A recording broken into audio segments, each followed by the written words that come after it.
In this video, I'm going to demonstrate how you can use an if-right formula in Google Sheets to have your rubric automatically grade itself based on the criteria that you select. So to get started, I'm going to place my cursor or select cell F3 here at the end of the row. And this is the formula we're going to use. We're going to do equals if, you're going to put in a parenthesis, right, then we're going to say which cell we're starting with, which is cell B3. I'm going to say cell B3. If that equals or has a period, that's worth 1 point. So we're going to put comma 1. Then we're going to put another comma. We're going to go on to the next cell. If right, and in parentheses, we're going to put cell C3. And that has a period in it. So we're going to say equals in quotations, period, comma, that's worth 2 points.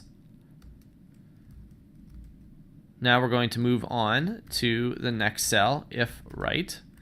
We're going to go to cell D3 equals a period. That'll be worth 3 points. And then we're going to say if right cell E3 equals a period in quotation marks. That's going to be worth 4 points. We'll put a comma, and then if it doesn't meet any of those criteria, we're going to use a 0. And now we need to close this formula. We're going to put 4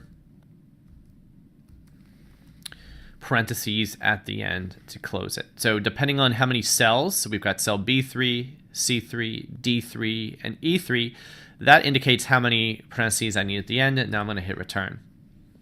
Let's go over that again. So we're going to do the same thing in F4. I'm going to put my cursor or select that cell.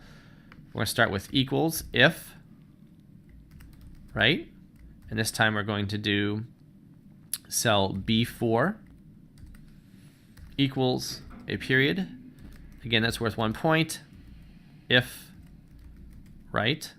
We're going to select cell C4 equals a period, that's worth 2 points. If right, cell D4 equals a period, that is worth 3 points. And finally, if right, cell E4 equals, put a comma, 4 points. We need to put in our 0 there at the end and put in 4 parentheses to close it. Now what will happen is once we put in that formula, when I click on that cell and I put a period in there, it automatically calculates the total. So you can see there's our conditional formatting.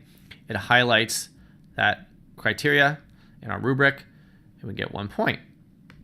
Let's say for logical organization, this student gets exceptionally organized.